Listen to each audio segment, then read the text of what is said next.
Hello, everybody. Hi. My name is Stephen Kimongo. I'm a leadership coach, certified leadership coach. I'm also a certified mediator. And I'm a member of Kenya Institute of Management, full member. And I'm here for some short leadership thoughts, which I want to deliver to you today. And I want to start off with a small story about a gentleman that was traveling, actually an officer who was traveling with his general. And it was the World War I. And they're using the trains to get to their destination. So it happens that seated across the other side, they were seated together with the general, the commander. And so the young soldier, the commander, and then on the other side is a beautiful lady, very beautiful young lady with her grandmother. They were traveling towards the same destination. And so the story goes like this, that they came across a place where there was a cave. You know, these tunnels where trains go through. And you can imagine that time there was no proper lighting. So when it gets there, of course, it gets dark. Now, two things were heard in the darkness. The first one was a slap. The second one was a kiss. And everybody was left with a question. So who was slapped and who was kissed? And at that moment, when the train left the tunnel on the other side, everybody was having their own imaginations. But then there's one person amongst the four that knew the truth of what had happened. And I can only imagine what you're imagining. But let me tell you something. The grandmother was happy that whoever kissed the granddaughter was slapped. The granddaughter was happy that somebody kissed her, but she wondered who was slapped. The general was wondering who slapped him and who was kissed. Actually, the guy who knew the truth was the young man. At that time when he got into the tunnel and it was dark for those few seconds, he knew that it was his opportunity and he seized it at that moment. And he decided, this is my time to kiss the girl, and slapped my general. And at that moment, he took advantage of that opportunity. And for him, it is him only who knew the answer of what had actually happened. The reason for the slap and the reason for the kiss. And I'm here to ask you, do you know the reason for leadership? For your leadership? Because all of us are leaders. Wherever you are, you're a leader. In your home, you're a leader. In your life, you're a leader. By the way, until you can be able to lead yourself, you cannot be able to lead anybody else. You must be able first to lead yourself so that you can lead anybody else. People come into leadership for different reasons. They come into leadership for retribution. There are people who come to lead because they want to revenge, you know. There are those who come into leadership because they want privileges that come with leadership. There are those who come into leadership because they want, you know, what else can you imagine? Forget about what I've written there, you know. What else can you imagine makes people come into leadership? Yeah? What? My brothers, Saja. There? Influence. Thank you. It's like you've read my next slide.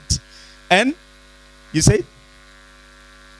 For the power, I'm telling you. That is why people come into leadership. But do you know why you're supposed to come into leadership actually?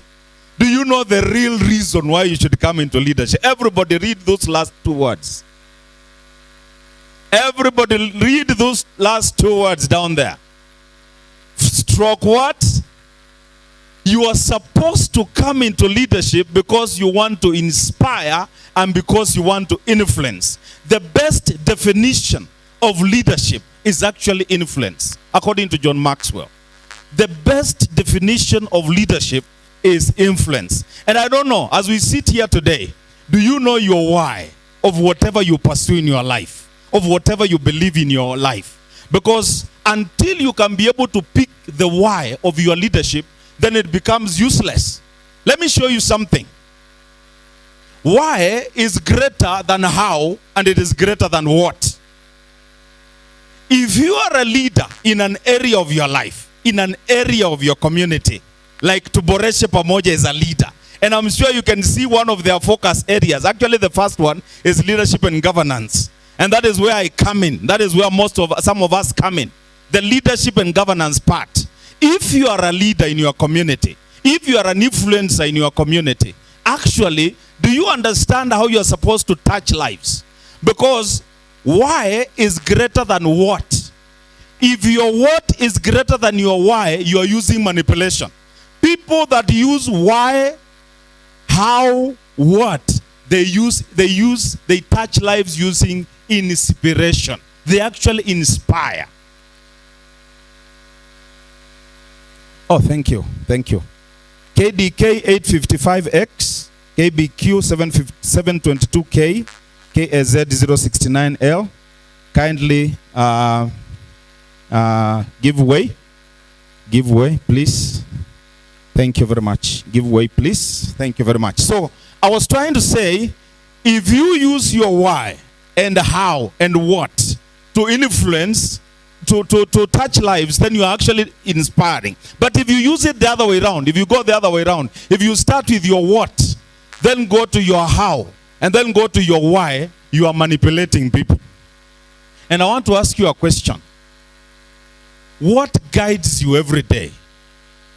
Is your why greater than your what in your everyday life? Read with me the first sentence.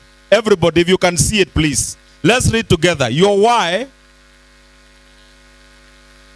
The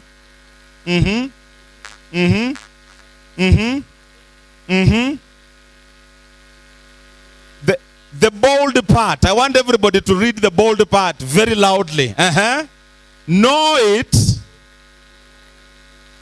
Actually, you will never know how to achieve it if you don't know your why. If you don't know your strength, you don't know what you believe in, you don't know it. So you'll never know when you reach. It's like they say, if you don't have anything to do with your life and you're walking through a path, any way leads to anywhere. It leads to your destination. So do you find your why? Can you tell your why? As a young person, as somebody in the corporate sector, can you be able to pick your why? Do you know why you exist? Do you know your purpose? Do you know what you believe in? As a leader, how do you want to inspire people? Do you know it? Do you have an idea? Then the next, if you start asking the right questions, then people will start following you because they want to, not because they have to. You have to clap there. That's a very nice one. That's a very nice one. Please clap for me, that one. If you follow people, you start asking the right questions, people will start following you. Because you inspire them. You inspire hope. You inspire belief. And your why is so powerful. They want to be associated with it. There's something called the power of association. If somebody has a big dream and you associate yourselves with them, you also feel big. It is very important for you to know your why. Very important for you to know your why, so that you can amplify your source of inspiration. The last statement, I want us to read it again together. Everybody, let's go. People,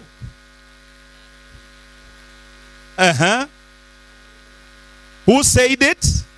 Simon Sinek. He has written a very beautiful book that says start with your why.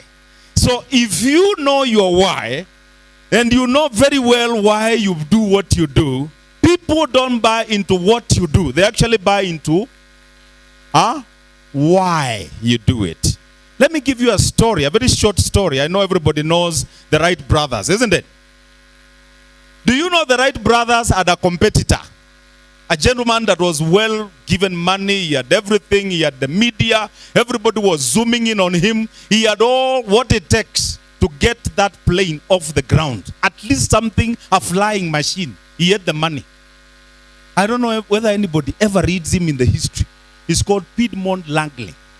That fellow had everything that he needed. The dollars were with him. The Wright brothers were only using proceeds from their bicycle shop to be able to provide themselves with something that is flying. They were actually trying. But something they knew is that their why was very strong. They believed what they had in their hearts. They were not moved by fame. It was not the fame they were looking for. They were looking to make a difference. They were looking to make, even without money, even without resources, because their why was very strong in them. It is not their what that mattered. But for this other gentleman, it is their what. He wanted the fame. He wanted the name. He wanted the Guinness Book of Records. He wanted to be known. Actually, today we don't even know him. But everybody talks about the right brothers. Are we flying today or are we not flying? But who started the flying? It's the right brothers. Those are the people we read in history. The rest are failures. Ask your neighbor, do you know your why? Ask them, just ask them nicely. You know, it's good. Even if we are speaking, about leadership, ask them, do you know your why? Do you know why you exist? Do you know why you are a leader? Do you know your why? Can you be able to put it on paper? It's very important for a young person to be able to define their why. And one of the most biggest disadvantages we have is people who know their why, their what, they always produce paycheck followers. Now that is where I have a problem. It feels painful, Madam Director, and all the guests that are seated here. It's very painful that everybody that follows you wants to be paid to follow you. How expensive is that? As opposed to people that are following you as a leader because they want to. They can kill for you. They have a passion. It's because you gave them your why. You didn't give them your what. Am I making a point? Because the difference between the two leaders is like heaven and earth. Paycheck followers are the people like those ones that used to follow Jesus for bread. For those who read the Bible. If there is no bread, we are not following. But if there is bread, we are following. These are the kind of people, the paycheck people, are the kind of people that can't go beyond 5. If it is 5, they are holding the clock. Like those guys who fast with food in front of them. Ikifika saa 11 ametoka. Even if it's a job that needs an extra 15 minutes. There is no extra in them. It is what is written on paper or nothing.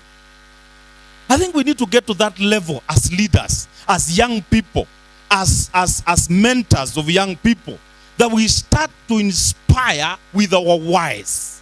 We start to inspire not with our what, not with our how, but with our why. The what people are the people that will come and tell you, do you know my title? Do you know the kind of car I drive? Do you know the estate I stay in? But the why can even be somebody from nowhere. But whenever they speak to you, you get inspired. I wish Mary was seated here, and I'm sure she will be coming to tell us the kind of inspiration that brought out TUBORESHE Pamoja.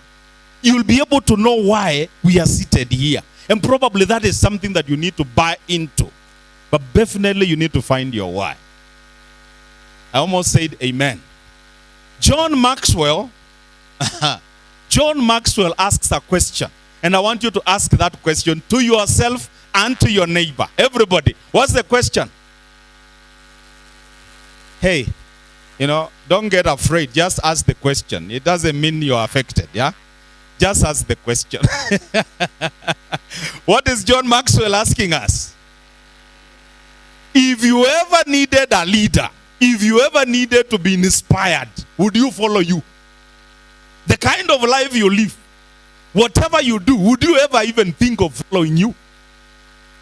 And I think it is time for self-discovery. It is time to actually find the reason why you exist. And that's why we are insisting your why is very important. Now, at Stephen Kimongo Corporate Coaching, we are able to do that for you. We are able to give you your identity. We are able to find you who you are through Maxwell Disc personality profile. We are able to bring in that to you. We are able to take you through an assessment. We are able to coach you. We are able to teach you who you are. The minute you start to understand who you are is the minute you start to find your why. We are also able to take you through the 360 leadership circle. That is something that you can be able to develop yourself and grow yourself for at least 6 months. That program takes about 6 months. And you become somebody completely different out of the person that you were in. Are you ready to discover yourself? Are you ready to find your why? Please look for us. We can be able to get in touch. You can be able to get in touch with us. We can be able to take you through it. You will actually enjoy. The first time I discovered myself, the ahs and the wows and the ohs were too many. I didn't know I was that kind of a person until I went through some of these things. And it's important for us to go professional. So please, if you have the time, if you find time, please reach out to us. We'll be able to take you through it. We'll be able to take you through your personality. We'll be able to take you through your leadership coaching. And for 6 months, you'll be a very different person. You won't believe who you have become. This is what John Maxwell says as I finish. John Maxwell says this. I'm a student of his. I'm certified by John Maxwell. This is what he says. You have to find yourself to be yourself. You have to be yourself to grow yourself. And you have to grow yourself to overcome yourself. And you have to overcome yourself to give yourself to others in service. Can I repeat that? You have to find yourself to be yourself.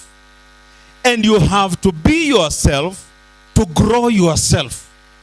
You have to grow yourself to overcome yourself. And you have to overcome yourself to give yourself to others. There is no way you can be able to serve people if you are full of yourself. That is why I started by asking you, can you follow you? And if you cannot, why? We can take care of those questions when you come to our coaching. God bless you. Have a wonderful time, and thank you so much.